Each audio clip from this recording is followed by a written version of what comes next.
Good evening, my dark-hearted compatriots. I am Violet Nocturne, your ethereal guide through the shadowed corridors of fear. Tonight, I invite you to step into a world where reality itself can be rewritten by mere perspective. A perspective forever altered by a single crimson aperture. Reflect quietly, if you will. How safe can one be when being looked at is not the only danger? When the very act of looking changes everything? Intriguing, or perhaps grotesque. Our tale begins with an artist, Veronica Greer, infamous for her avant-garde installations. Veronica wasn't just an ordinary visionary.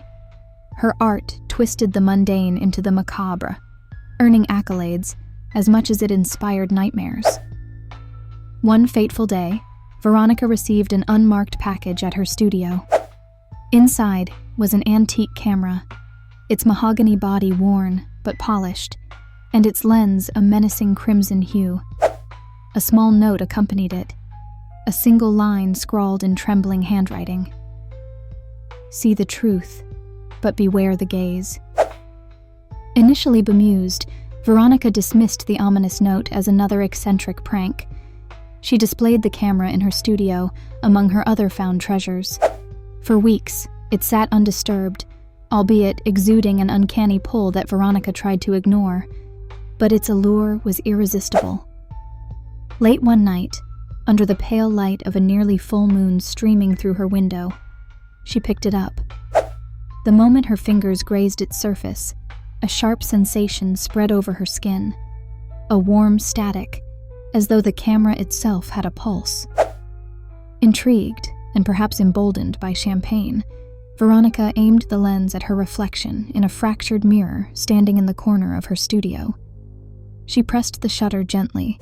It released with a sigh rather than a click, as though it had waited centuries for this single breath of freedom.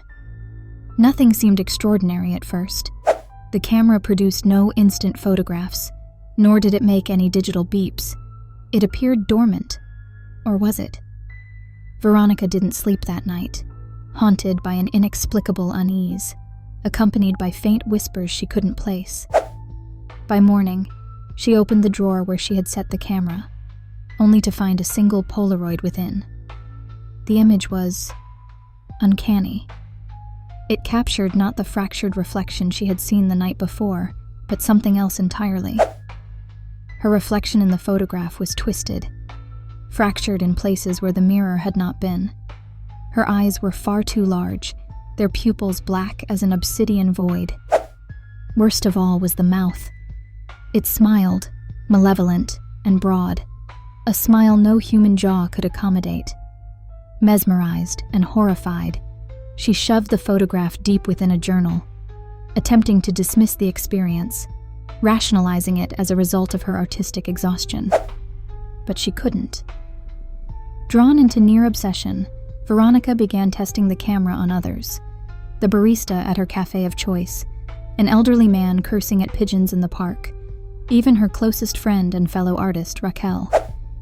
With each click, the camera produced no developments immediately, just eerie silence in its wake. But, without fail, Polaroids would spill from its depths later, uninvited, as though the camera decided when it would reveal its truths.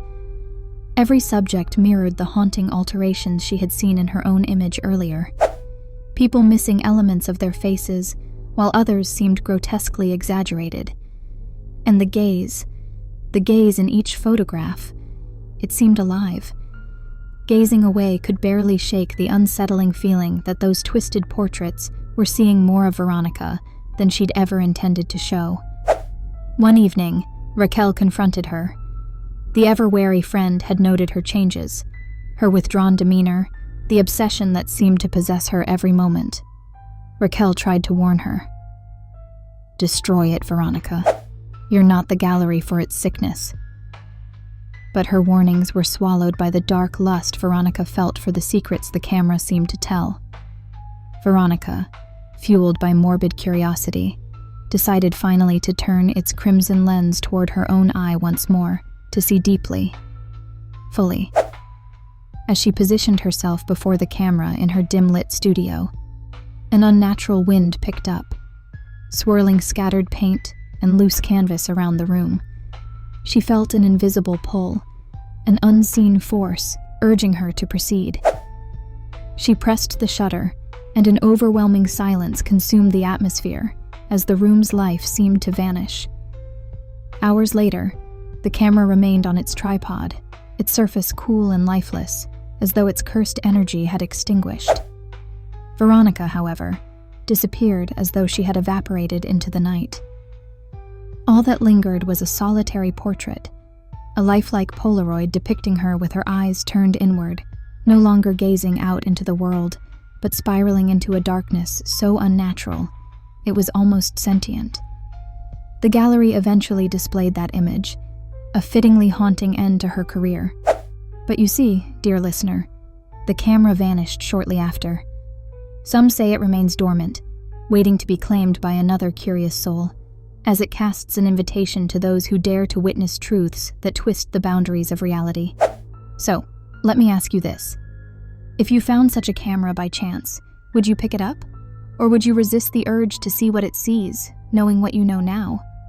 Oh, but of course, it doesn't matter. When the lens wants to find you, it will.